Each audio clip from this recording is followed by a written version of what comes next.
রাফসান, ফাতেমা, তোদেরকে আর কষ্ট করতে হবে না। তোদের জন্য আমি খাবার নিয়ে আসছি। আপু আমাদের জন্য খাবার নিয়ে আসছে। ইস, আমার অনেক ক্ষুধা লাগছে, এখন যে কি করি। আপু তুমি খাইবা না?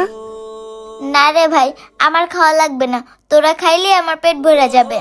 না আপু, তুমি না খেলে আমরাও খাবো না। আসো আমরা 2টা রুটি ভাগ করে 3 জনে খাই। ওই তো ওই মেয়েটাই। বললাম না তোরা খাইলে আমার পেট ভরে যাবে, তোরা এখন চুপ করে খা। না আপু, তুমিও খাও। আসো আপু, আমি একটু তোমারে খাওয়ায় দিই। হায় আল্লাহ, বাচ্চাগুলো তো কষ্ট করে দিন পার করতেছে, ওদেরকে না দেখলে বুঝতামই না। না, ওদের কাছে যাই।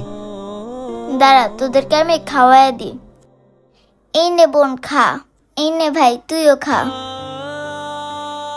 আপু তুমি চিন্তা করো না, আমি বড় হয়ে অনেক বড় চাকরি করব, তখন আর আমাদের খাবারের কষ্ট থাকবে না। আচ্ছা ভাই, ঠিক আছে, এখন পেট ভরে খেয়ে নে। বাচ্চাগুলোর কষ্ট দেখে আমার অনেক মায়া হচ্ছে। এই মামুনি। জি আঙ্কেল, আপনি এখানে? হ্যাঁ মামুনি, তুমি বস্তাটা ওইখানে ফালাই দিয়ে আসছিলা, আমি তোমার বস্তাটা নিয়ে আসছি, আর এইখানে আইসা তোমাদের সবগুলো কথাই শুনছি।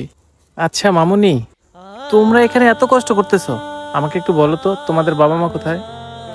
আঙ্কেল, আমাদের না বাবা মা নেই। কি বলো, তোমাদের বাবা মা নেই? তাহলে তো তোমাদের খাওয়া দাওয়ার অনেক কষ্ট হয়। আচ্ছা একটা কাজ করো, এই নাও, তোমরা এই টাকাগুলো রাখো। না না আঙ্কেল, আমাদের টাকা লাগবে না। আপনি যদি পারেন আমাদেরকে একটু থাকার ব্যবস্থা করে দিবেন।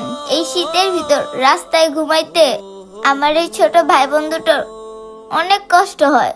হায় আল্লাহ, এই শীতের ভিতর এই বাচ্চাগুলো এত কষ্ট করতেছে। না, এই বাচ্চাগুলোর জন্য কিছু একটা করতে হবে। আঙ্কেল কি ভাবতেছেন? আপনি কোনো চিন্তা করেন না, আমি বড় হয়ে কাজ করে আপনার সব টাকা পরিশোধ করে দিব।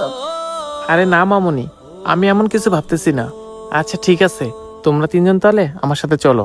আঙ্কেল আপনাকে অনেক ধন্যবাদ।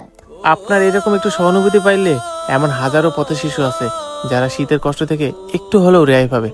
ভিডিওটি ভালো লাগলে বেশি বেশি লাইক, কমেন্ট এবং শেয়ার করে দিবেন। ধন্যবাদ।